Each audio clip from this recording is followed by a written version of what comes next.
Yeah.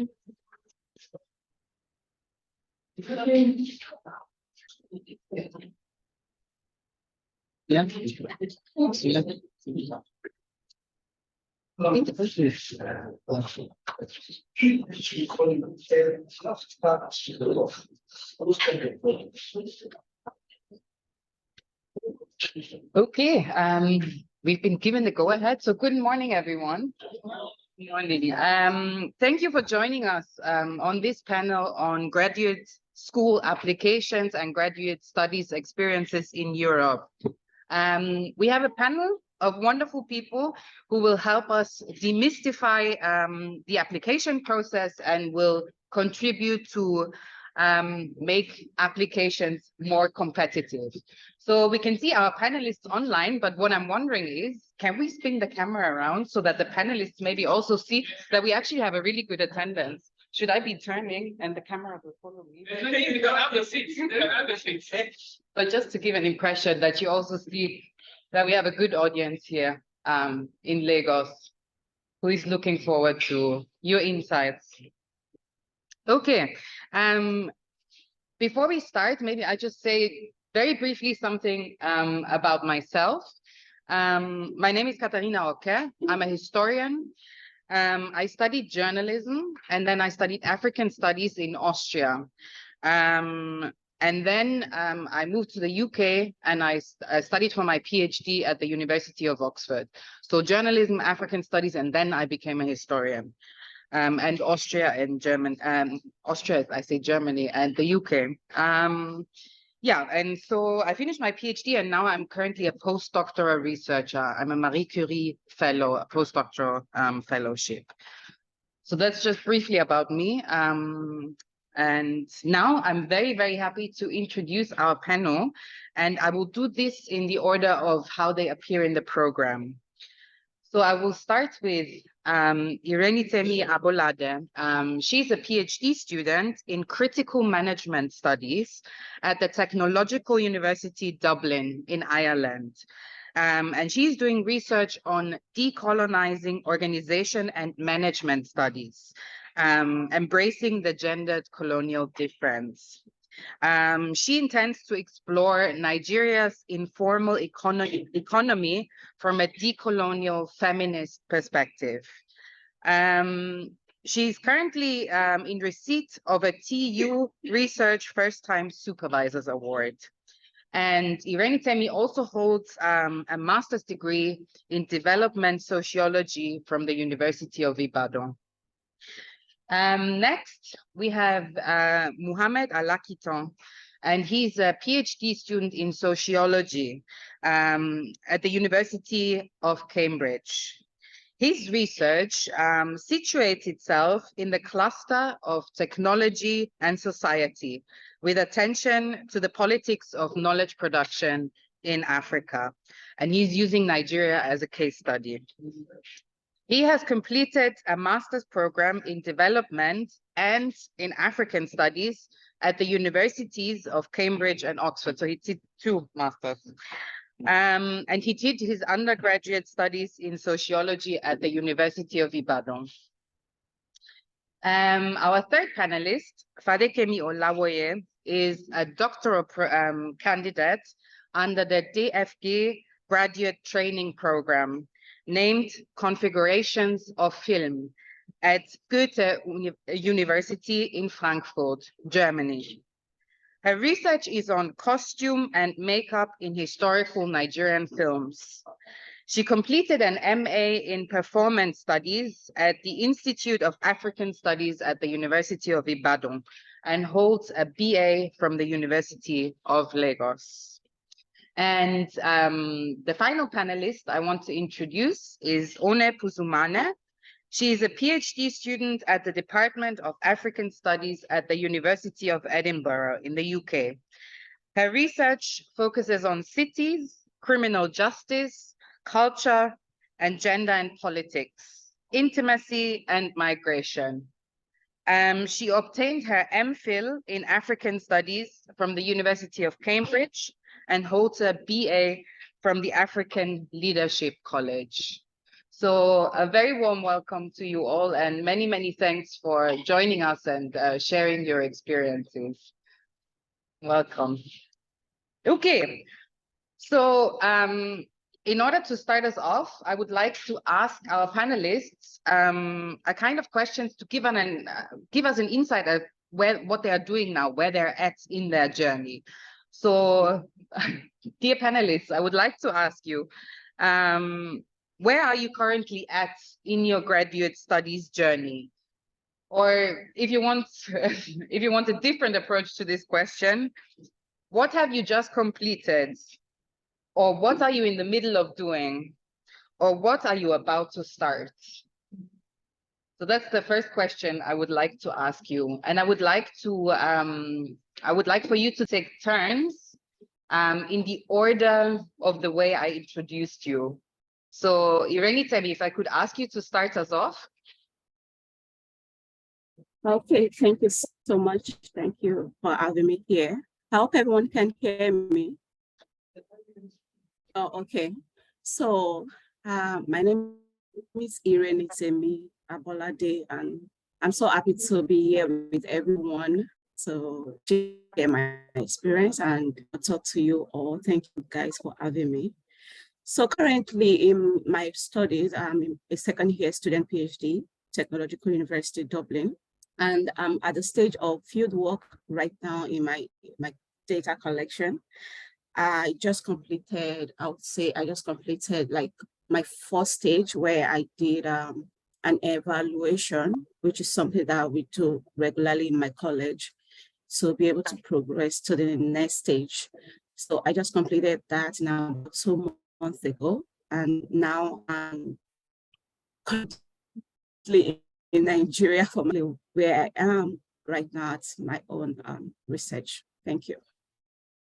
Thank you very much. Mohammed, can I ask you to give us an insight next? Thank you. Yeah, thank you very much, Dr. Katarina. Hi, everyone. I'm very happy to be here to share my thoughts on graduate experience in Europe, from my own experience. I have recently submitted my first year report. So it's a requirement for me. I'm a first year PhD student, and submitting a first year report is a requirement to proceed to the data collection stage, which is basically the second year of my PhD. Yeah, I've recently received an approval to proceed to the second year and to proceed for my data collection, and I'll be starting that next week. Although I'm starting virtually for now, and then at certain points, I would come to Nigeria for in-person views and data collection. Yeah, that's where I am now in my graduate journey. Thank you. Thank you so much for sharing. Fadekemi, can I ask you to share next with us?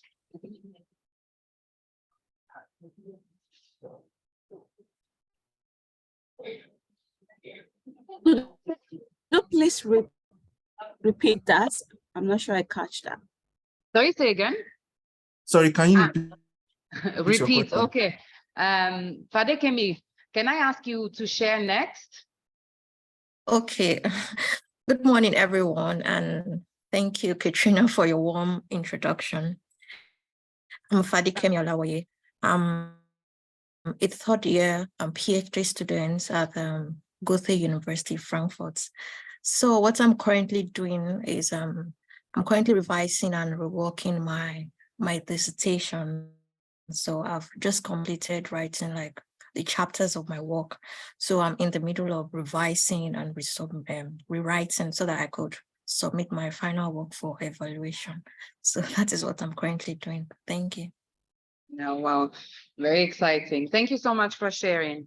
And last but not least, Onek, can I ask you to share with us where you are at, or what you're doing currently, or what you just finished?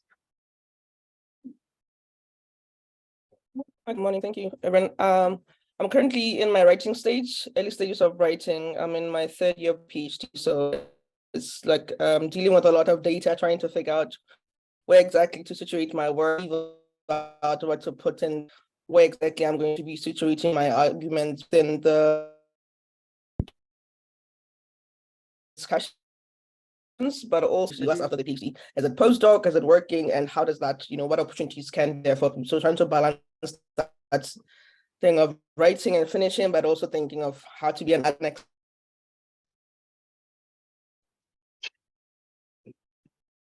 Hello, we're back again. Sorry about that. Sorry. Interruption.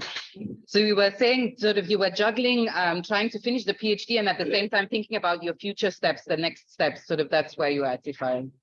Yeah, and that how it would look like. I mean, given the new immigration laws changing, ways in which you can apply for a graduate visa or next step, I think that added a lot of anxiety for other people as well to be like, what are the next steps? How do I do this? What are the plans in place?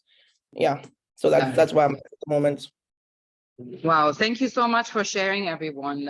So you're at different stages of your process, but you all started the process at some point. So for some it might be a bit fresher, but for some it's a bit longer ago. But the next question I would like to ask you is, how did you approach the whole process of applying for graduate studies in Europe, like sort of starting to think about graduate studies in Europe? Maybe also one question, where did you start your planning? Was it more where you focused on a university? Was it focused on a specific program? Yeah, and if then, and that's maybe a third question, apologies, pick one of the three questions. How did you choose your graduate program? So these questions, where did you start this process, or how did you approach it mainly? So I would like to take turns again, but this time, Muhammad, it looks like you're taking notes, but I would like to start with you. Are you happy to share with us sort of, how you approached this whole process in the first place? Yeah, sure. I'm happy to go first. Thank you very much, Doctor. So I completed my my undergrad, as you earlier said, in sociology at the University of Ibadan. Then I went for the compulsory NYSC service here. And I think this was the time I really started thinking about what exactly do I want to do after my university program. I always knew I wanted to study or work around sociology of development, and more specifically, development, technology for development, basically. I always knew that, and then I thought I would get it to also be nice to look beyond Nigeria to study these broadening issues, and then how particularly how they may affect or how they may be useful for development in Nigeria. So I would say I started by looking for programs that offered master's degrees in development studies, more specifically in the UK. That was how I started. And then I think I can remember I did a simple Google search for the top ranking development programs in the UK. Honestly, that was what I firstly did. And then University of Cambridge Development Studies, I think was among the first three at that time. And then so what I did was to apply for a program in development studies that ranked in the first three. Then I applied for a program in development studies that ranked between 10 to 12, like on the ranking. And then I applied for a program in development studies where I'm between the range of 20 to 21. So the breast in quotes, and middle range, and then lower. So that was how I applied, how I approached that. And more particularly, I was more concerned about the modules or the contents of these programs and how they speak to Africa and how they speak to Nigeria, more importantly. So the modules were also another factor that I also considered before choosing which school and what program do I want to attend. And then I lastly, I also looked at the possibilities of getting funding or scholarships from these schools or to fund my programs. So I would say, to give a recap, I would say my research interests firstly stimulated my approach towards my graduate journey. What exactly do I want to study? What am I interested in? What intrigues me? And then I discovered it's always about technology and development. It's always about development and society. And I knew I wanted to go, this was the line I wanted to go down into. I really do not know why I was so much focused on the UK, but most of my research or most of my applications has been in the UK. And then I then looked at the best programs, our best ranking programs in development studies in the UK, and then I applied strategically to those programs. Whilst I was also considering the contents of these programs, the modules, and how they speak to Africa and Nigeria, consider the faculty members, and also the funding opportunities that were available. Thank you. Thank you so much for sharing. Still the same question. I would also like to ask you, Fadekemi, how did you approach this process? Do you see similarities to Mohammed maybe, or did you have a slightly different approach? Yeah, I think for me, I had a slightly different approach because I'd always been interested in film studies. So I came across this an advertised position, and it was specifically for films. So it's titled Configuration of Films. So for me, because I work on Nollywood and then I was interested, then I decided to apply. So it also has funding. And one thing I've realized is that many universities in Germany, when they advertise position, they're always for specific programs. So this specific program is under films, anything related to films. So, and because I'd always been interested in studying films, so I just decided to apply. And fortunately for me, it was just one-time application and I got selected. So for me, it's specific interests. So, and it's been so good because even the other applicants, they're all on the area of film studies. So I would say it was just an area of interest for me applying for the specific program. And though I did like multiple applications, but applying for this program was just, I would say I was fortunate to be chosen among the applicants that applied. And it also has funding. Also, like many universities in Germany, I think many of them comes with funding. So mine is funded by the TFG, which is kind of popular, same as DAD, which is very popular in Germany. So I can say that's a little bit about mine, which is slightly different from Mohammed. So it was my specific interest. That's why I applied for the program I am in. Yeah. Thank you very much for sharing. Une, can I ask you the same question, your approach to it, to the whole journey? Yeah, that's fine. I did my undergrad in Mauritius and at the African Leadership University. So basically it's the school's background was equipping African leaders for them to be able to solve their own problems. So Afrocentric, Afro, all that, that's where I really got into loving things about the continent, but also being concerned about who writes about the continent, whose stories are out there and seen. So that's why I was like very much now into our stories, everything, and then jumping into the feminism. So it was all these things where I'm like, oh, these are like different things I would want to do. But then a lot of my modules in undergrad didn't, give me that robust kind of training. So knowing, I already knew that I wanted to do masters before I finished my undergrad. So I was more intentional with working with my supervisor, having her introduce me to, different people in those specific areas, or maybe in terms of gender or something about feminist economics, and intentional in terms of maybe the essays I chose in class. So for example, if we did a module on women, work and income, and I'll choose a specific thing that talks about, either women's place in the household and very much also linked to activism. So specific things that speaks to what I was passionate about, and things that when my supervisor, when the time comes for them to be able to articulate the kind of specific areas I'm interested in and I'm well equipped in, and the gaps I have, they'll be able to have that leeway. And then in applying, I was just looking at the UK.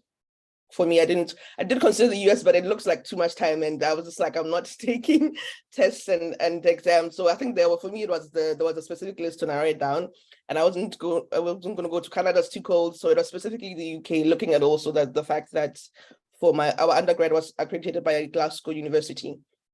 So it worked out in that way. So I did apply to a few schools, and then Cambridge was that one that I just threw in there, just like, I hope my village people don't snatch me. And when I did get it, I was so shocked. I was like, I'm just waiting for them to send another, we have a conditional offer, but I did get in. And I think at that point I was maybe a bit uneasy, because not uneasy, but it was interesting to see the preparation that I had done before very much helped me, because I did get a 2-1, and I did have friends who got like first class, they applied and they didn't get in. So you could see there's a lot that goes into like what goes into an application. And for me, that kind of preparation that I had done with my undergrad supervisor, just the years building up, or in the last year or two of finally completing, really goes a long way of like how someone can be able to articulate the kind of, how you're ready for the program. And that did help, because they did write a lot of my recommendations, and they still do. So for them to see their progress and everything really worked out for me. And then, MPhil in African Studies, and then I just wanted to continue in the African Studies direction, hence the PhD in African Studies. And the University of Edinburgh had that, and the program was really good. I have a good supervisor, was very supportive growing up. Yeah. Nice. Thank you so much for sharing. Irene Temi, what about you? How was your approach?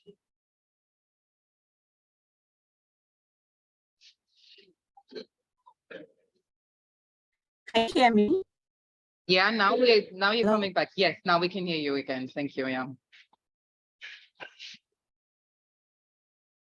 No. You can't hear us? Hello? Can you hear us? Yes, we can hear you. I can hear you, but I don't know if you can hear me. Yeah. Oh, okay.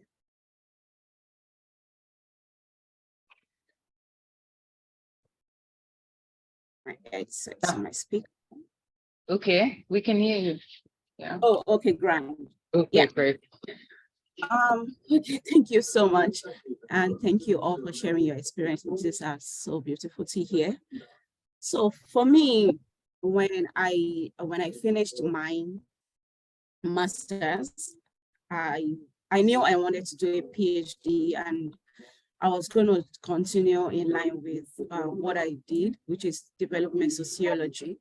And I set out by looking out for courses in development sociology, basically that probably into gender studies, because I looked at a gender issue for my master's thesis, which is to look at informal economy, basically, and how the women in the informal economy operate and do their business. And I set out by looking at schools in Canada, because I felt like, I wanted to go to Canada to study and all of that. Plus, the immigration policy was one thing I was also looking out for in terms of where I want to go to. And then language was also a thing that I put into consideration when I wanted to, to look for schools that I want to go to. And the process started. I was fortunate enough to be one of those that didn't really put out a lot of application before I got what I got. I applied to a particular university in Canada, and then I got a position for PhD, but there wasn't funding. And I knew there was no point living to go to Canada to study for PhD without funding. So myself and the supervisor in charge, we started looking for a way to get funding to come into the program, but that wasn't forthcoming. Then I thought, okay, I can't just keep waiting until we get funding. Then I started to look at another opportunity. But still, I ensured that I didn't lose focus. I was focused on looking at studies that had to do with gender and things like that. So luckily enough for me, I saw a post on Twitter calling for a PhD student in management, critical management studies. So I clicked on that and I read the call, and I realized that gender study could be imputed into this. So I saw that the theoretical framework that the person is expected, the candidate is expected to use is the colonial feminist theory. And I saw it as a better opportunity to push forward what I want to do, because what I intend to do with my research is to look at Nigerian women and how to surface their narrative in the scholarship. A lot of things are being done, but most times we don't really get to hear the experiences and perspectives of these women accurately, other than what we read in the Western scholarship and all that. And that got me into thinking, okay, I think I can just put up an application for this. So I applied for that position. And about 2 weeks after, I got invited for interview. I had a conversation with the intending supervisors and the committee. We spoke about the research, and we spoke about what I intend to do if I get admitted into the program. And I submitted a proposal explaining the things I intend to do if I get into the program. And here we are, I got into the program. So in terms of university, I would say that, like I mentioned, Ireland wasn't part of my plan.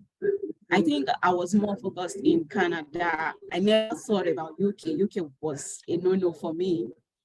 So I was basically looking at Canada and any other school in Germany, but I never thought of Ireland. But that Twitter post pushed me towards Ireland, and I'm like, okay, Ireland is an English-speaking country. And it's also diverse in terms of culture. And also this particular field of study is like a baby field, and I see it as an opportunity to put myself out there and be part of those that made the history in Ireland. And that's where we are right now. Thank you. Yeah, thank you so much for sharing. Very, very inspiring. Sort of what I take from it, I mean, just as an observation, it's sort of very strong interest, but also very strong visions of what you want to do. Sort of that's what I hear out from all of you, and it's really, really inspiring. I want to move on with the questions so that we then also have the chance that you can ask your questions to our panelists. Irene, Temi, you briefly mentioned it. You then just wrote a proposal for your PhD. Is it really just writing a proposal? I want to ask about, ask a little bit about this process. What was it like? When did you, I mean, Irene, tell me, you gave us an insight sort of when you started writing the proposal that you then submitted, but how about the others? How was the process for you writing the proposal? When did you start thinking about the proposal? Did you have the proposal ready before you contacted programs or universities or potential supervisors in a sense? Or was there sort of working together with your supervisors? If you could just give us a little bit of insight, maybe for us to think about when best to start thinking about the application and sort of how to present your research or your vision or your idea. And this time, I would like to start with you, Fadikemi. Would you mind sharing with us? Oh, yeah. For me, I didn't have to contact any supervisor in my case, because it was when I got admitted into the program that I was assigned like my two supervisors. So, but before I applied, I already had my statement of program, which I'd been writing for a while, though I would say it wasn't that perfect, but it was something that I even had to give like some of my peers to help me read through and all of that. So because I knew I wanted to study films, so I had like specific interest in it, and which is actually what the program is about. So I'd been thinking about this proposal, which I wrote in about 3 pages, writing my specific interest, why I wanted the university. And also I remember I included, because the university also has a world-class library, which is well-resourced, and these are the things I remember I wrote in my proposal. But what I would say to prospective applicants who actually are thinking about, graduate studies in Europe, you have to start thinking about your proposal as soon as you know what you want to study. So I think the earlier, the better that you start writing your statement of purpose, or whichever one is being called. So you have to start thinking ahead of it, writing it, and then you could also, share with maybe people that are ahead of you, like mentors, so that you could, you could make sense of yourself, like a second eye to read it, to see maybe you are making sense of this before applying to the university. So for me, I had my statement of purpose, and then I did an interview, which was via Zoom before I left Nigeria. And the interview was centered on everything I wrote there. So I would actually advise that if there's something you don't want to talk about, then you don't include it in your statement of purpose, because everything I wrote there, I was being asked, okay, why do you want to study films? Why did you write this? Why did you write that? So this is something you don't want to talk about, then you don't have to include it in your statement of program when you're trying to apply. So you have to be very confident of yourself. You have to know everything that you have written so that you don't shoot yourself in the leg. So for me, I had it, like I memorized it. And then when I did the Zoom interview, it was like very good. And I was just thinking, will I be accepted or not? And a few days after, I got an email saying it was successful. And then you can come to Germany and all of that. So I'll just advise like applicants to think about this statement of purpose, because it carries like 70% of your application process. So it's something that has to be well thought through. You have to think about it well and know exactly what you want to do, because these are the questions that are likely to be asked by the committee or the faculty members of whichever university that you're applying to. So for me, I think that is my experience. So I don't know if I've correctly answered the question. Thank you very much. Thank you very much. Une, can I ask you next about, I mean, you gave us a little bit of an insight. You were very, like, at least for your master's, you were working very closely with your supervisor, right? With your undergraduate supervisor. How was the experience for the PhD then, maybe? Was it different or? I think for me, it was a bit different because I started the MPhil in around October. And then by December, whilst you're still figuring out what you're doing in the master's, you now have to think about applying for the PhD. So now you're still like busy with classes, trying to like get your feet on the ground, and then you have to think about this proposal as well. So it was one thing that I did that ended up like reducing of my anxiety was like focusing on what I was doing. So I was working on human trafficking. So I took the same work that I was reading and tried to be like, look at what my master's what my master's work was on and the ways in which it could grow if I had 2-3 more years, and build on that and make sure that I had like a 2-3 page summary of if I was sent it to a potential supervisor. And I did, work with my undergrad supervisor, also my current MPhil supervisor, set up a meeting, 2 minutes, 10 minutes meeting, get advice on what they think. Because of the PhD, you need to be able to do an independent project. You need to be able to say, okay, I'm coming into this thing, in this discourse, or 100 people have said this, but this is where my work is situated. So you really need to know the literature. And when you apply, some courses would want you to do a 3-page summary, that's it. Some would want like a fully fleshed proposal, and they'll tell you they need this many pages. So making sure that someone does research to understand what does the department require. Will they require an academic CV alongside your proposal? Are you required to even email or like find your own supervisors before you even apply? Because some departments might have a specific list of supervisors that you can reach out to, or some will tell you don't even reach out to email, we'll assign you a supervisor after, in the instance that you gain admission. So trying to like find that balance is very, very important. And also making sure that with if they want a proposal, the earlier you have it, the better.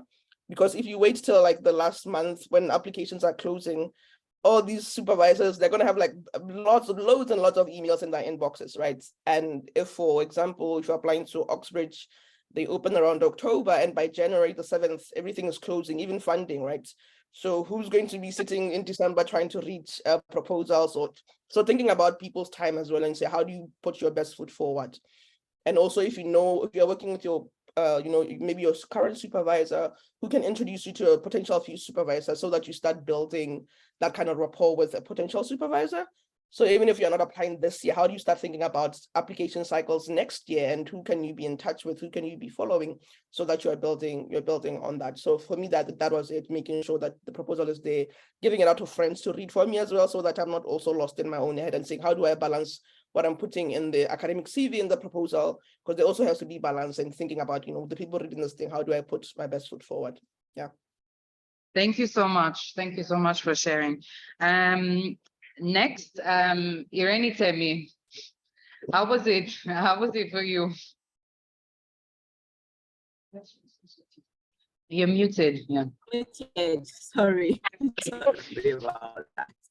Yeah, thank you so much for sharing your experiences, Fadekemi and Gwen. I really enjoyed your talk, and yeah, mine is a little bit similar and then also different. So the current program I'm on, I have like this call out specifically to look at a field of study, which is what I'm doing. The only thing is the location of where I want to carry out these studies. And there are calls like that you already have like a pre-planned process of how to go about it. You might only come in to say, okay, this is how I want to approach it, and this is what I intend to do specifically. So when I started out writing proposal, which is something you have to start very early if you indeed want to go into a graduate program, you don't have to wait for 10 minutes before you start it. So when I started writing my program, that was when I started and everything. I started out looking at, okay, I want to do something on gender studies, but it wasn't properly defined. But I knew it has to be gender, whatever is coming up has to be gender studies. So I just wrote generally on gender studies, and I pushed that forward, and that got me the position then, but without funding. Then I wasn't okay with that. I started looking at something. Then I came across this particular one that needed a candidate to look at a management field, but using the colonial feminist lens. So, and that brought me back to my master's thesis, which I looked at the informal economy. And, you know, the findings I got, I wanted to explore more, because I feel like there's still something that needs to be said in this particular field of study. So I pushed that forward. I wrote my proposal. And in writing the proposal, I had to read the intending supervisors' articles, what these people have worked on. I read both supervisors, and I try to understand the conversation in the field where I'm applying to, in order to help me, you know, speak in their tone and in their own language. Then I vetted my proposal through a mentor. I cannot overemphasize that. I know Father Kemi mentioned mentorship is very important to help you look at what you've written, because most times we feel like, oh, we've written this and it's perfect, or oh, it's definitely suits this thing. But a second I might just pick out that thing that you're missing out. And I vetted that through a mentor, and it helps me to probably rearrange the conversation the way I've written it. And I submitted that. And it was, you know, very important. I looked at most authors in management field and gender field when I was writing my proposal. You know, like I mentioned, talking in their own language is very important. So even though I know what I wanted to do, I know how to put it down, I still needed to put it in their own context for them to understand where I'm coming from. So these are the things I did. And one thing I also know to do is when to contact supervisors. For me, I did not really have to contact these people before I applied, because they pushed out the call and I saw it and I just applied. For some people, you have to reach out to supervisors. And I think one thing I would like to mention in terms of reaching out to supervisors is that you need to understand the season that you are. If you're applying to a school in the US, you need to understand that the way it works in Nigeria, education system is not the same way it works in the US. It's not the same thing in the UK. If you are going to reach out to supervisors, you need to know if they are in the summer period or if they are still like in section. So a lot of people get no response from supervisors when they are reaching out, because most times these supervisors are probably on holidays, and you don't know that because you've probably not done your research to know what season they are in the country where you're contacting them. And then also, you need to understand the funding that exists in the particular location you are trying to apply to. There are lots of funding on Explored, but how do you get to know about this? It's about research. Graduate school is very taxing, like very, very stressful, but you need to be prepared to go through the stress. to crack the egg, because if you don't want to go through the stress, then it's just like you want everything to be done and nobody's going to do that. You have to give, to prove yourself that you're really ready to go into graduate study by starting your research, from looking for fundings, looking for supervisors and things like that. So what I used to do in my own time, what I did was I became very useful on Twitter. So I go to Twitter, particularly academic Twitter. You understand? So if you use hashtag academic Twitter, you see a lot of things that pop up on based on academic. Then you can now start to filter, okay, academic, hashtag gender studies, hashtag whatever suits you to search for whatever you are looking for. And also there's a particular website that I know that I put myself up to like 24/7, which is find a PhD and also findamasters.com. So this particular website have been proven useful in my own opinion, and I've also told people about it and they found it useful as well. So if you're looking for opportunity, you might want to sleep on this website, because in my own opinion, they are very genuine and they post updated opportunities, fundings and calls like that. In fact, my school, specifically Technological University Dublin, put up their call on this website. So anyone who wants to come into Dublin or into Ireland generally, you want to know about Ireland government funding, you want to know about my college funding, you want to know about other fundings from Ireland, you want to sleep on that website. So I'm also going to talk about, okay, finally, I'm just going to talk about reading, being grounded in the work of the supervisors you want to do. Most times we have this, our very grand perspective about how we want to go, how we want to approach our thesis or what we want to do. Or there's this bias that comes with who wants to supervise you. So if you're not really in tune with the supervisor, your proposal, no matter how grand it is going to be rejected. Not because it is not good, but because you are not really appealing to the supervisors. So you might also want to read your supervisors to understand their approach to research in order for you to be able to apply for that. Thank you. Thank you so much. Very insightful and yeah, helpful, I think. Thank you so much for sharing. Muhammad, how was it for you? Similar system, I think, with Ona in terms of being in the master's and then already having to sort of start with a PhD proposal, right? Yes, except that mine was a bit earlier. Yeah, thank you everyone for sharing your experiences. I'm just going to pick up from where I left. So I gained the admission for development studies for a master's program in Cambridge. And then that was in 2020. I mean, that was the year COVID started. And then what I meant was that I needed to come to the UK way earlier than ahead of the start of my program, so that I would be able to observe the 14 days quarantine and then start my program in due time. So I had not started my program, but I had already arrived in the UK 14 days before my program. And during my quarantine in my room, and then I knew after this master's, I definitely want to do a PhD. So I knew I needed to start thinking about, how do I want to go about doing that PhD?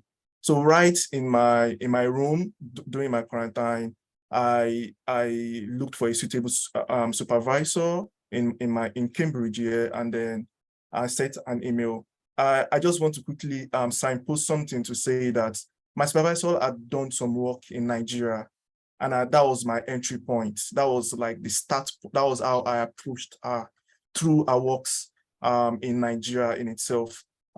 This is aside the fact that we share the same research interests. I particularly used our work in Nigeria or our works in Nigeria as an entry point in my email.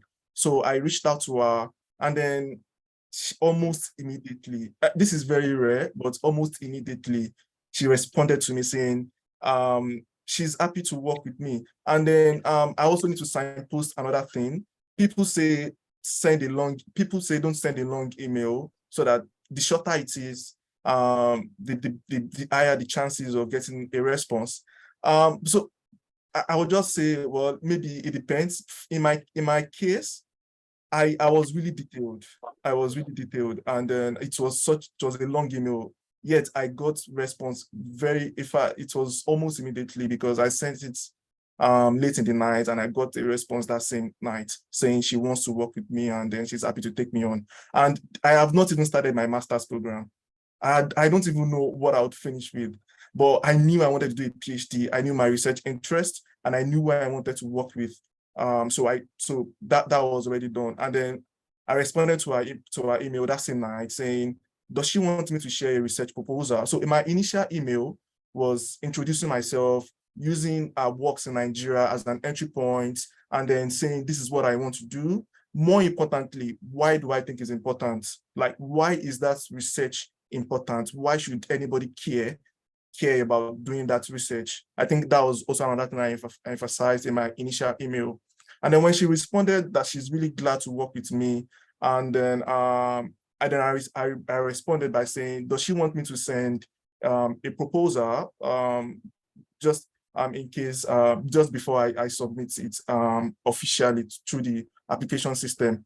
And then she responded the next day saying she doesn't need to see my proposal. She has a blank policy not to see applicants' research proposal. But with the email I've sent, which I must confess is really long and detailed, and then she's really happy to, she feels I'm good to go. So what I did, still in my room observing the quarantine, I fleshed out the proposal and sent it to, I know Ire and some others have mentioned, like having mentors that can help you go through your drafts. And then I think it's really, really important, particularly for people like us that come from, I mean, certain backgrounds, or Nigeria generally, it's a new writing culture in the UK, and then sometimes you just need guidance through this. So I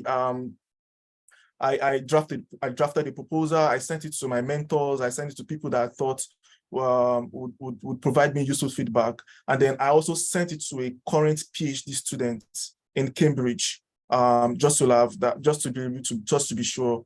And then well, the deadline was December 2nd of December in 2020, and then I applied. I got the offer in 2021, and then I got the funding much more later. But I must say that before I got the funding, I had already accepted another master's program in African Studies now in Oxford. So the question now becomes, do you go for your PhD directly from after completing my...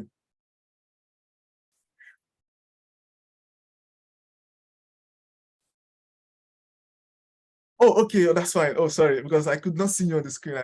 No. Do you pursue so you were saying, so do you pursue your PhD or sort of do another master's in a sense, right?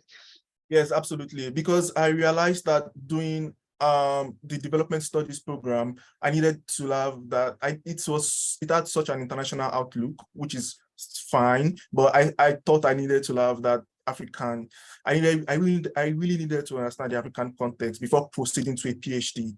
I thought it was really useful. So what I did, I deferred my PhD for 1 year, and giving this reason to allow me to go to Oxford for my program in African Studies before coming back to Cambridge for my PhD program.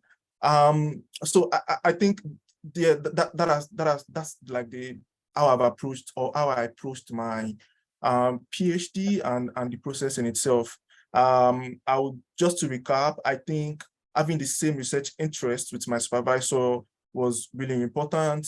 And reading our works, reading our publications, and then more particularly using our interest in Nigeria in itself as an entry point in my initial email, and then sharing my drafts with mentors, with people that I think will provide useful feedback, and then I'm applying on time.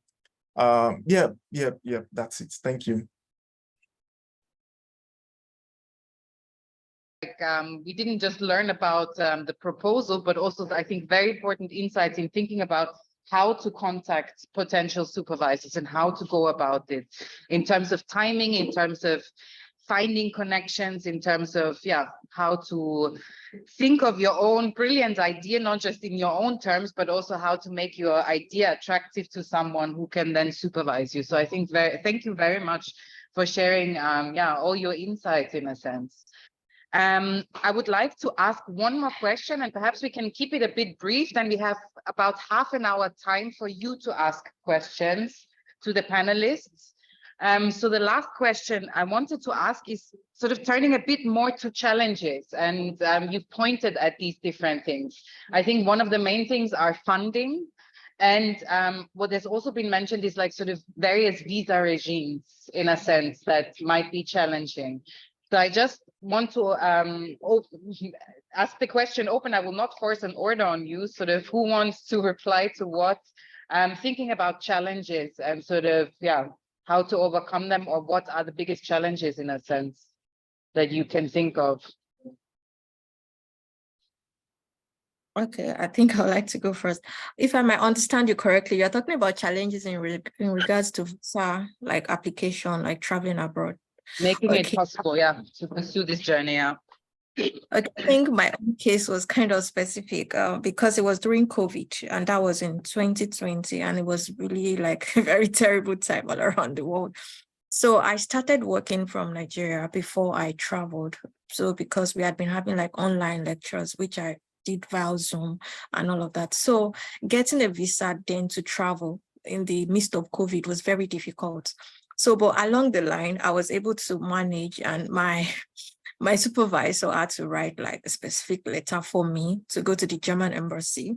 And that was what really helped me, because they didn't want to, give people visa to travel, especially in the surge of COVID. So I traveled like December 2020, if I can recall. So that was when I was able to navigate that process. But to be very honest, it wasn't a very easy one.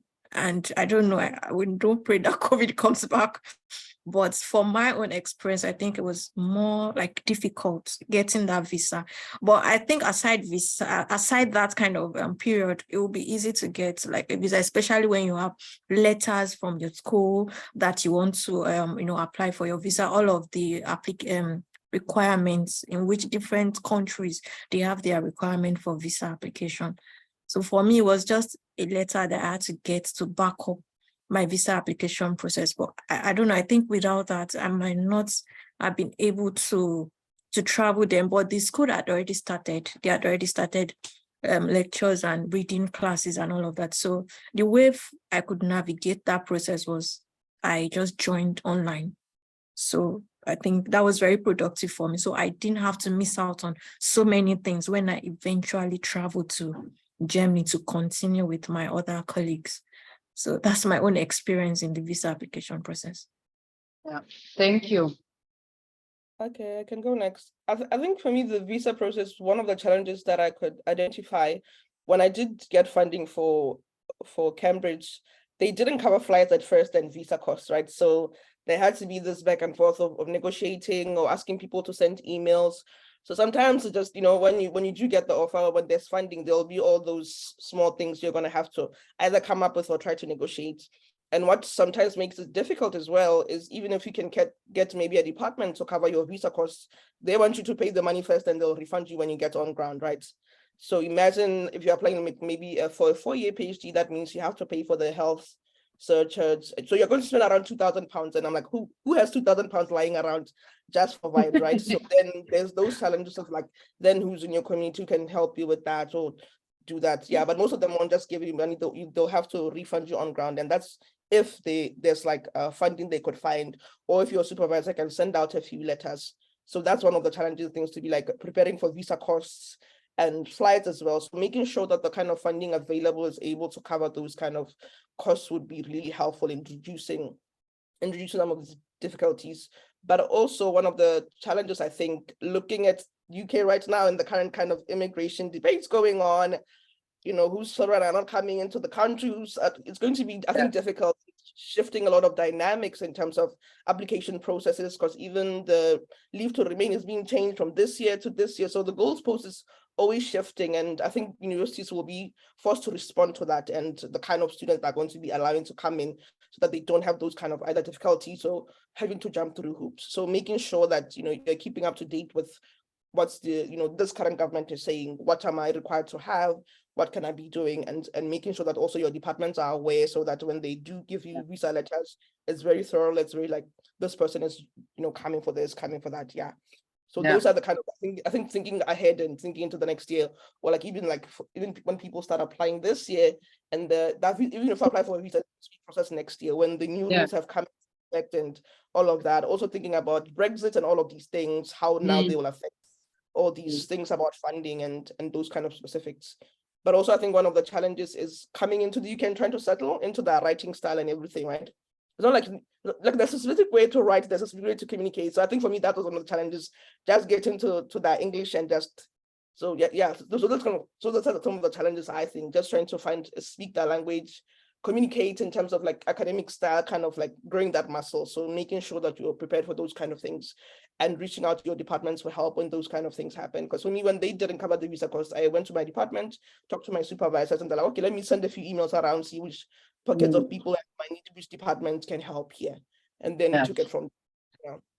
Can I maybe add a question? My own experience doing graduate study was very much that universities see students as single people who are not engaged in partnerships, who don't have children.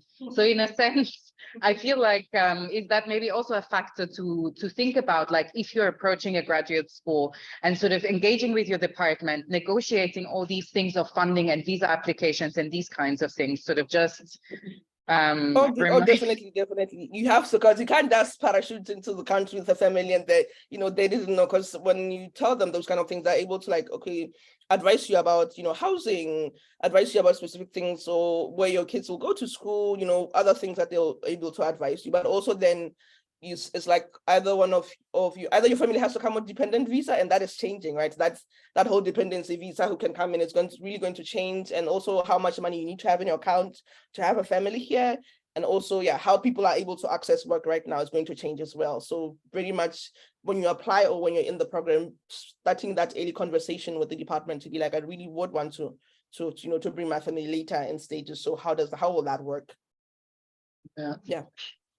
Yeah, I think I just want to add to what you said earlier.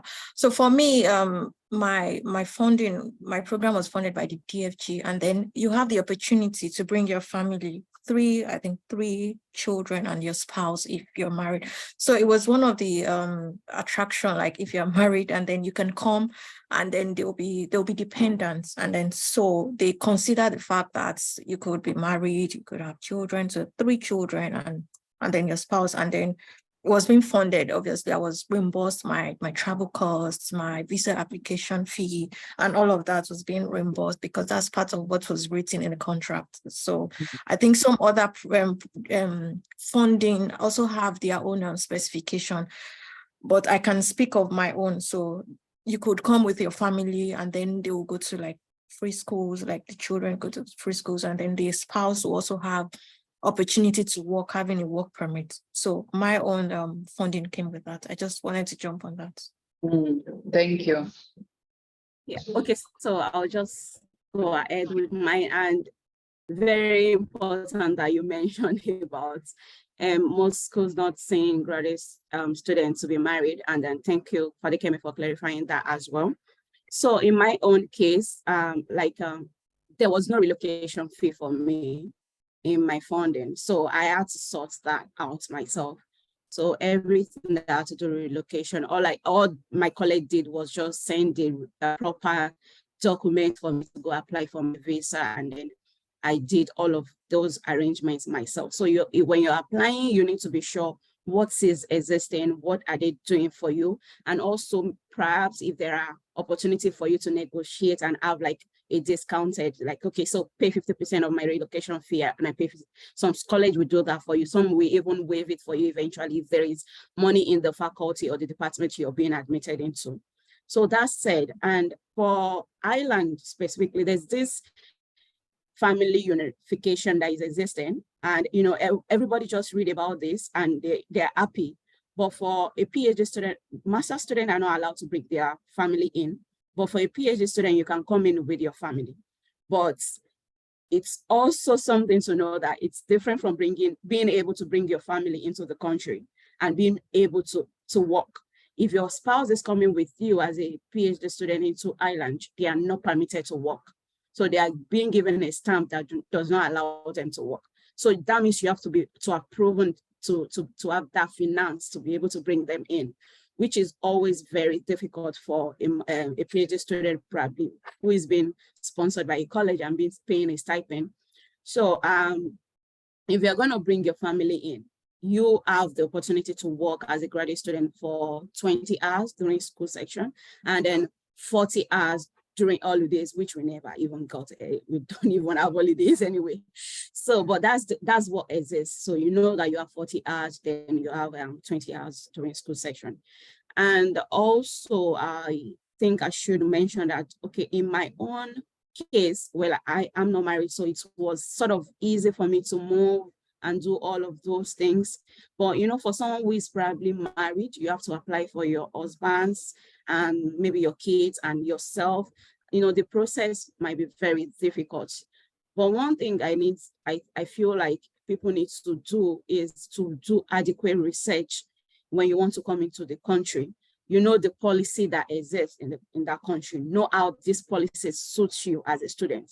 It's not just about jumping on a call and, you know, pushing forward your proposal because, oh, this suits me. You have to think about the pros and cons of this study that you're coming into, and then how receptive is this country you're coming into, and what are the chances for your career development, career growth in that country you're going into to study. Because fine, we'll go into this country as students, but most times we also want to advance career-wise when we are there.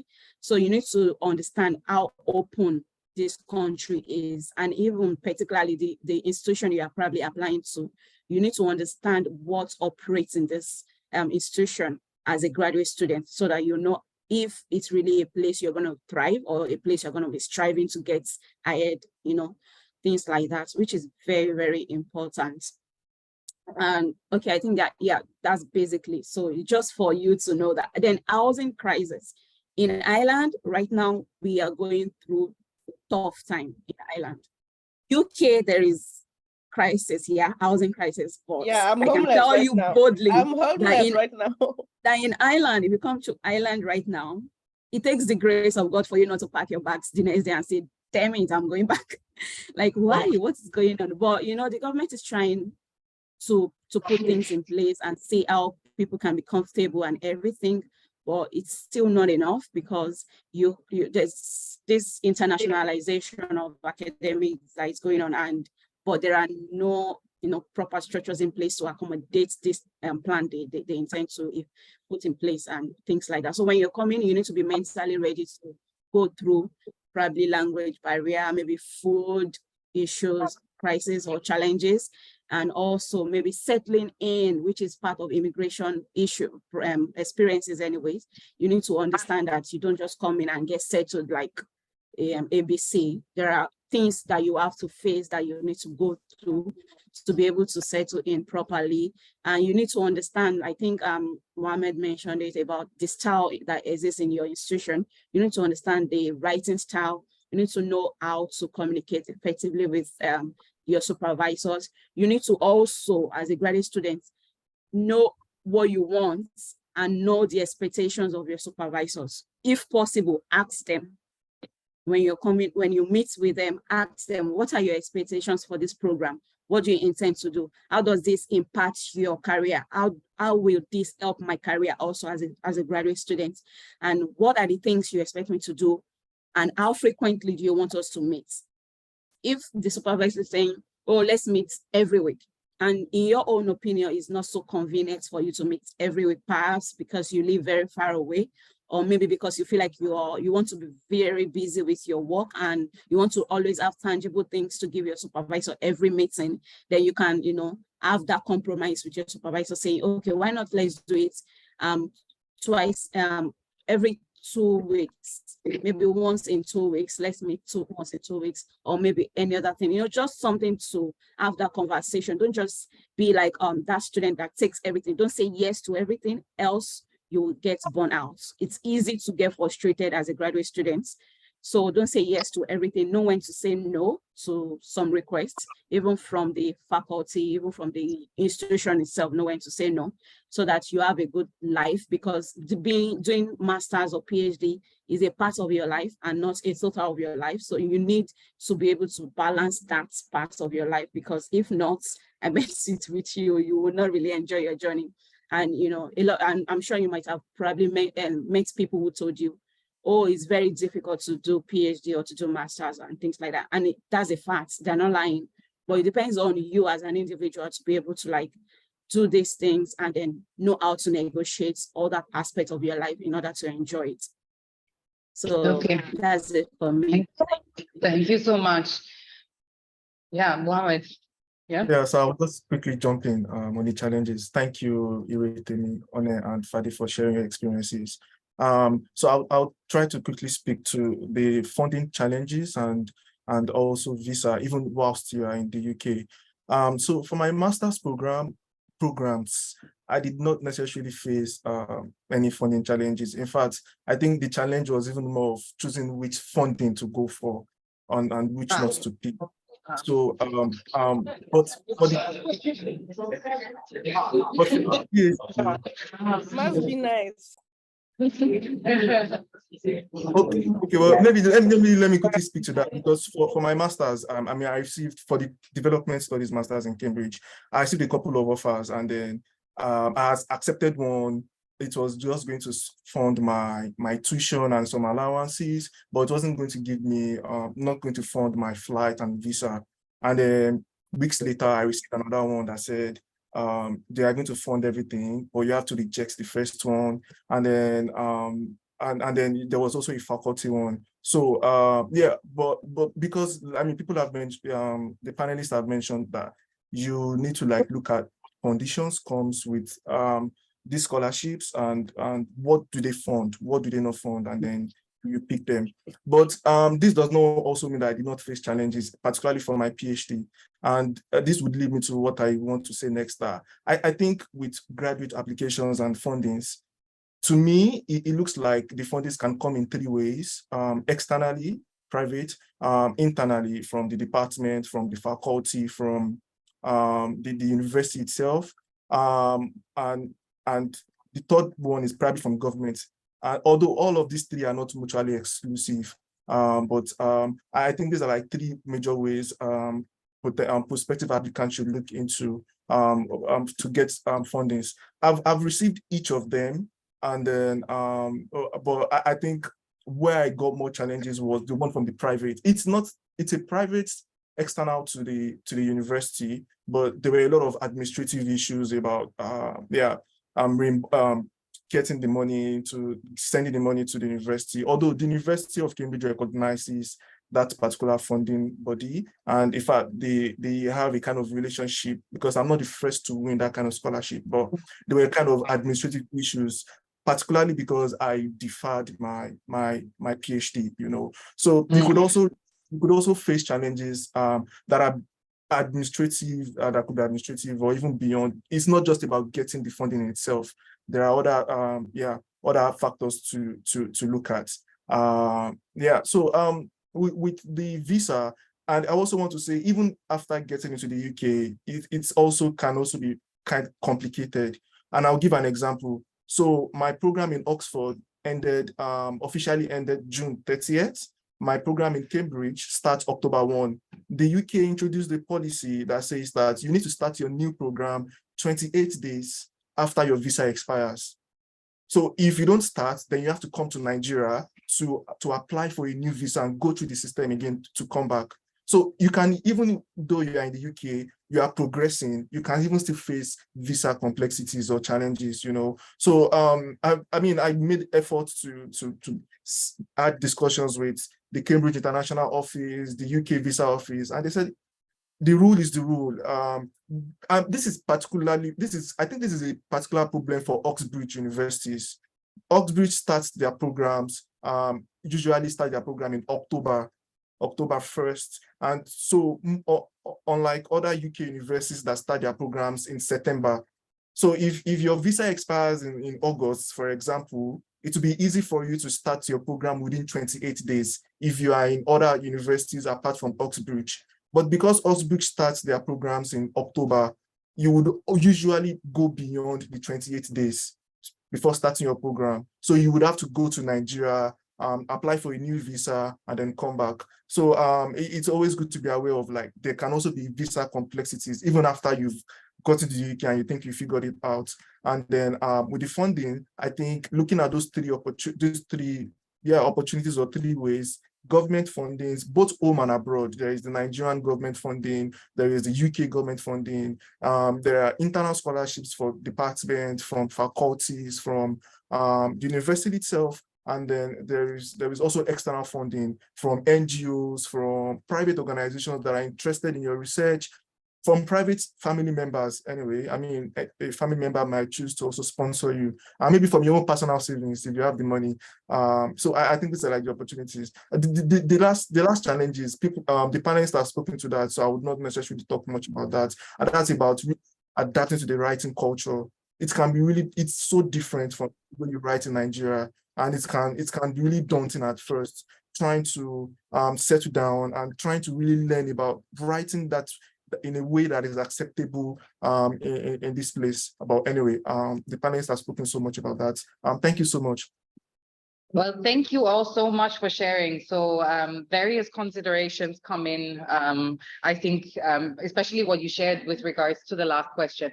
Since we don't have too much time left, I would like to drastically shift to you, our dear audience, and your questions to the panelists, more general questions.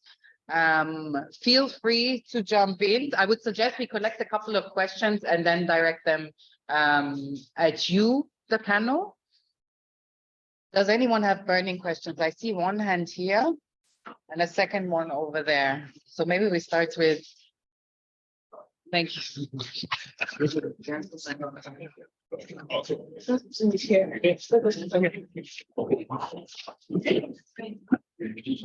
Good morning. I'm Oyekachi from the University of Nigeria, Nsukka. And then my question goes to Mohammed. So you said that you had to choose between funding options. So now what I want to understand is, what is your advantage that gave you that kind of edge to be able to choose between, the funding to go for? What gave you that undue advantage? What gave you that advantage? That's my first question. And then I have another. A short question. Okay. A very short question, yeah. Okay, maybe he can take the first one, then I continue. Okay. I will want the next question. Let me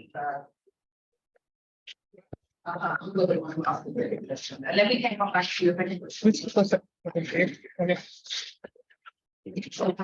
Thank you very much for that piece of information, for those pieces of information.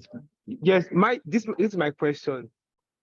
When writing a proposal, you say you are putting your best leg forward, right? My question is when you are presenting an argument point, what are the things, like basic things? You said a lot about the supervisor research area and all, but what about your own experience? Does it shape the way you presented a argument point? That's my question. That's two questions, one about proposal and the other one on the edge on funding, which I think is directed at Mohammed.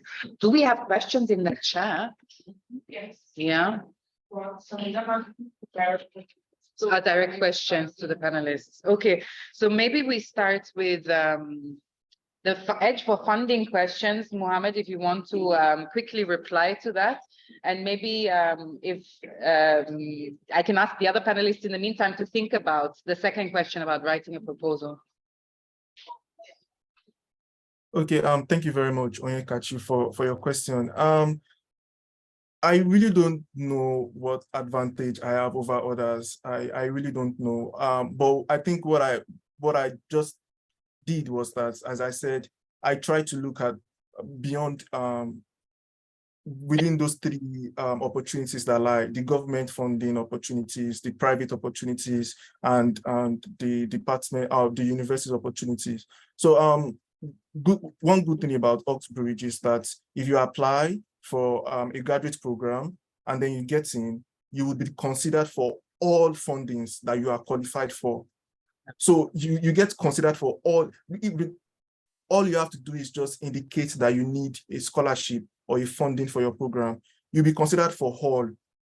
So, and then you get some, you may not get some, and then it's now left to you to pick. So it's not necessarily a case of advantage over others. To be fair, if you get into schools, into graduate programs in Europe generally, it's because you are good enough.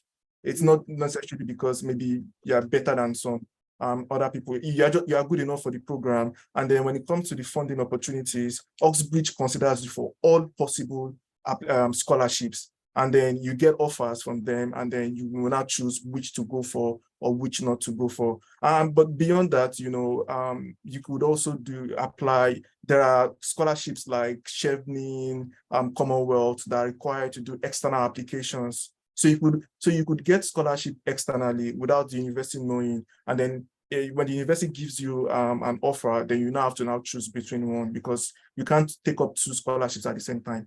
So yeah, I think that answers your question, to say that not necessarily an advantage over others. It's because the university in itself considers you for all possible opportunities, just to make you to be able to do your program.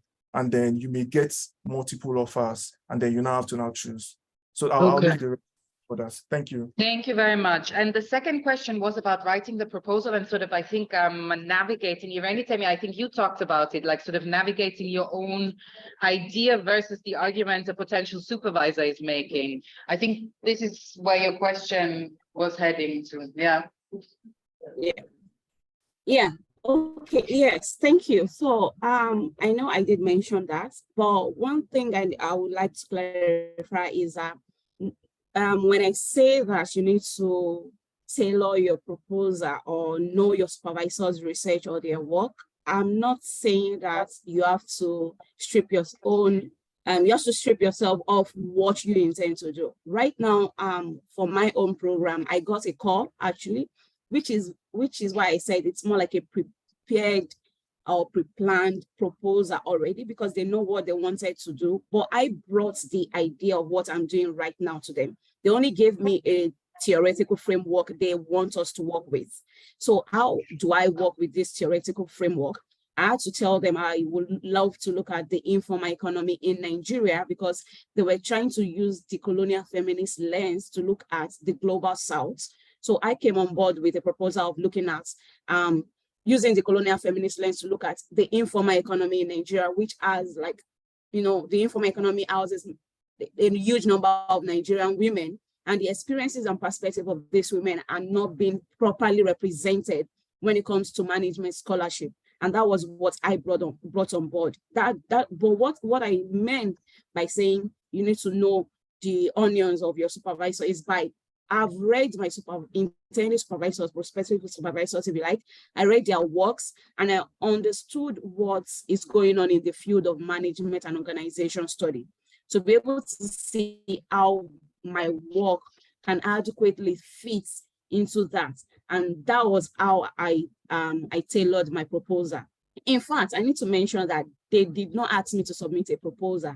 But when I read the call and I was going to apply, I filled a form online and everything, but I decided to submit that proposal in order to explain properly what I intend to do and how I intend to approach it, and how the colonial feminist lens could help me achieve this.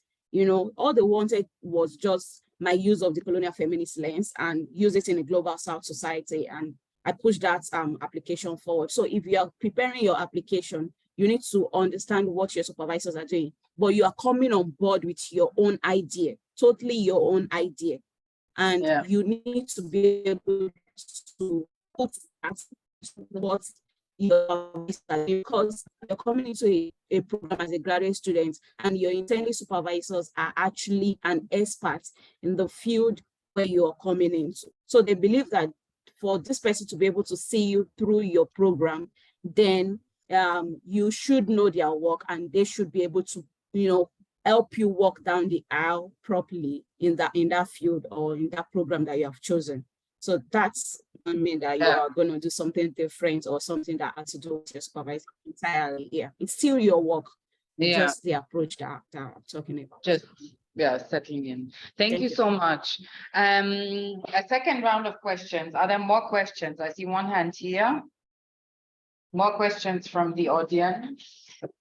Yeah, so we have a question for you here, and then you can ask your second questions, and then perhaps we can quickly turn off the chat. My name is. Do you want? I've asked the panelists Try to type the questions to the director. Okay. Please, sorry. Okay. My name is Olubumi Omotola. My question goes to Fadikemi.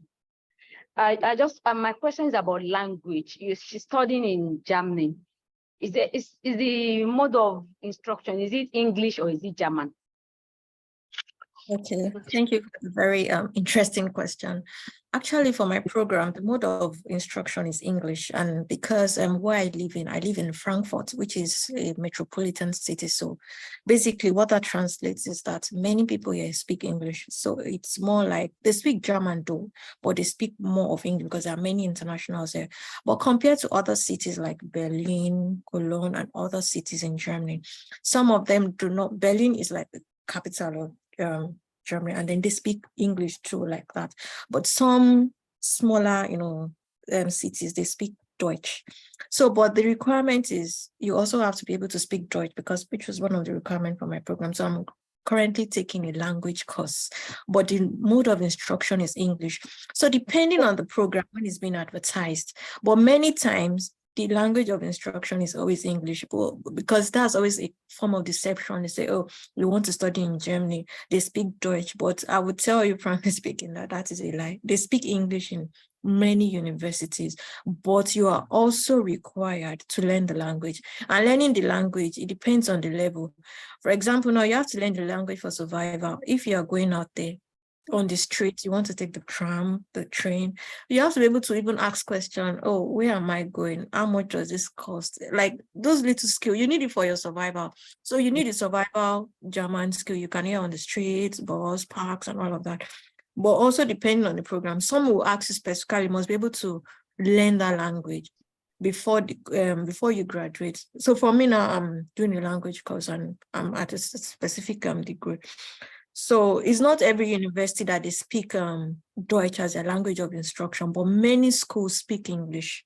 In fact, they speak a lot of English, and depending on the cities that you find yourself. But basically, I can say English is being spoken in many universities as a language of instruction, though you also have to learn Deutsch for your own benefits.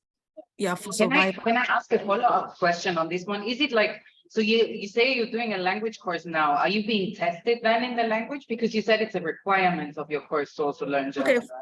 Yeah, for my own application, I was being required to learn Deutsch once I graduate, as in to a certain degree. I'm required to learn. Yeah, so depending on the course you are doing, the university, some don't require you to learn it. Some require you to learn it. I'm being required to learn it with my own, especially if I want to still continue like a postdoc here in Germany or to lecture here. I have to be able to speak the language, the German language, because I'll be faced with other students, not just international students. Or if you're not probably residing there, you can. So depending on the school, but many schools speak English, the language of instruction. Yeah. Thank you very much. So we can perhaps move to the second question of the gentleman over there.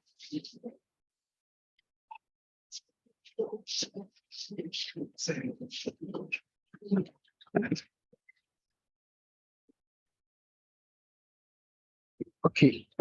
My second question borders on the issue of geographical scope of a research. Why considering your research proposal? And then it goes to Irene Temi. So you mentioned that you are researching on the global south, the informal economy in the global south region. So, but my question is, because this issue of, because when I was working on a particular project at a time, I mentioned that I would want to work on the global south, but I was told that the global south is too wide. I was told to narrow it down to maybe Africa, just to say Africa instead of global south. So I need clarity on this issue of geographical scope of the research. I think I need more clarity there. That's my question. I would mention that, yeah, truly, when I got my call and then I was told to look at Global South, and at the beginning of this presentation, I mentioned that I'm currently in Nigeria, which is here. I'm here for my data collection. So that means I adopted Nigeria as my, point of study, even though I'm looking at Global South, but Nigeria is the particular place I'm looking at. I'm looking at Nigerian women traders. So fine, we are saying in the context of Global South, but specifically now Nigeria. So I'm looking at Nigeria as my own case study. So if you want to look at Global South, because there are different countries in Global South, you need to be specific. What part of Global South are you looking at? Are you also doing a comparative study? Are you looking at a particular Global South and another one? And it depends on what you want to do. So you cannot just say Global South. When you, even if your topic shows Global South, in the body, in the context of the proposal, you need to be able to to specify what country you're looking at rather. So you need to say, okay, fine, Global South is on the topic, but I'm looking at this particular country, and this is why I'm looking at this country. This is what has been done. This is what I want to do. And this is why I think I should do this thing. Being able to justify what you want to do, why you want to do it, is very important when you're writing your proposal, because these are the things they need to look out for. Number one thing I know that supervisors or panelists look out for when they're assessing proposals is to look at how the qualification of the students applying in terms of research. How can you be an independent researcher? Because it takes a lot of work to do research, and they want to be sure that you can do it independently. And also how you are able to justify the things you want to do. You don't just throw it there and say, I want to do this. Even though the supervisors understand how you can do it, how you can approach it, the methodologies you can adopt, they want you to prove it to them that you really know how to go about all of these things. So you have to spell it out, A, B, C, for them to see that you understand what you want to do, and indeed you can do these things. So just to recap, even if you say, for instance, you want to look at the financial crisis or financial implication or whatever in the Global South, in your content, you now need to break it down by saying, I'm looking at Nigeria financial institution, or Ghana financial institution, or Guatemala financial institution, things like that, just to be specific, that because that way you are going to start like let's say funnel approach, broad, then you start streamlining for them to understand that this is where you're going through. So that's it about that. Thank you. Thank you so much. Okay, we have one final questions, or no time for the final question? No time. Oh, 45. How long is the question? No? Okay. So we are here to thank you. Thank you, the panelists. My name is Rashid Ambali. Yeah, I want to ask a question, and I want to make it general. Has any one of you ever encountered a situation whereby you have written your proposal, you have done your primary work, this is what you want to do, your supervisor has approved it, and after starting your work, your supervisor just come and say, okay, you know what? Why can't we do it this way? Changing some of your things. Has anybody faced circumstances like this before? Please. Okay, I can quickly take that. Is that okay? Yes, please. Yeah, go on. Yeah, I think I think for me that happened when I started the PhD. I was like, because I was using the work that I had for my master's, so building up and using human trafficking. Right now, I'm not doing human trafficking. I'm doing something totally different, because when you get there, you're gonna read so much, and I'm like, oh my God, you're gonna be changing things so many times. So yeah, so I think the supervisor's there, yes, to help you with the ideas, but also to challenge you, because they've read a lot. They've been in the field a lot, so they can push back and help you see different things. They can recommend reading. So yeah, my project has changed. I'm no longer working on human trafficking, but my context is still Nigeria, and I'm reading more, like now I'm into urbanization, I'm into cities, and urbanization was never a lens that I was using in my work. And studying cities and ideas like precarity and how they're embedded in the city's life and everything like that. So yeah, it's okay for the idea to change. And I think by the time even I write or submit my last paper, I could see the growth and change in ideas, because you are reading widely. Even the biases that I have now, I'm like, oh, I didn't think about this when I'm thinking about gender. And when you're in the field, also the questions that you were asking before change. So yeah, it's okay for the project to change. Okay, thank you so much. If I may add, Yeah, please. okay, can I just Quickly, add just one? very briefly, Yeah, very quickly, briefly. yeah. 1 minute left. Yeah. Also, okay, Rashid, thank you for that question. I also want to say something that I think at times, because I have this colleague of mine that I'm working with, and she's in a second year, at the tail of her second year, and then all of a sudden our topic changed. And the proposal entirely, like a chunk of the proposal changed, and she's like back to square one. And you know what that can be mentally for a student, that you thought you progressed, and all of a sudden a lot of things are changing. So what I told this particular colleague of mine to do was to have like a proper conversation with the supervisors, because what I was able to figure out when I spoke with this particular colleague and then the supervisor was that there was a little bit friction between the supervisor and then the student. The supervisor said they wanted to do a particular thing, which was what the proposal was all about in the first place. That was what they pushed forward to get funding. But along the line, I think the supervisor attended a conference and there was a particular shift in the paradigm, and the supervisor came back and told the student, but the student was like, no, this is what we said we wanted to do from onset, and this is what we want to do. And that, that's is very problematic when you're not in sync with your supervisor. A lot of things will go wrong. So I just had to tell this person, sit your supervisor down, explain the perspective you're coming from, and remind him what inspired this proposal in the first place.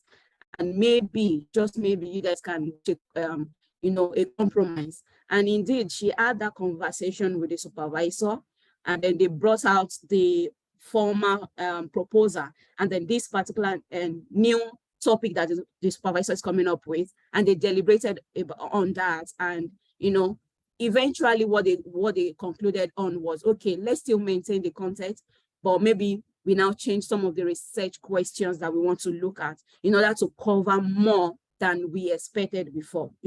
That's where you need to speak out, because it can be challenging. That power thing is there when you're looking at your supervisor up there, you're just here. If you don't know how to approach it diplomatically, you might just be doing something you are not really enjoying, and eventually all you have is just the certificates for your degree and nothing more. Thank you. Finding the balance. Thank you so much. We're coming to a close here, especially as the next panels will start soon. So it's my final pleasure to thank everyone. Dear panel, thank you so much for participating, for sharing your insights, for being generous with your time, and also to the audience. Thank you very much for coming to our panel. Thank you very much for your questions. And finally, thank you also for all the technical support that has made this possible. So thank you very much, and hopefully see you all soon again at LSA. Thanks for having me. Thank you. Thank Bye you so bye. much. Good day to everyone. Bye. Bye.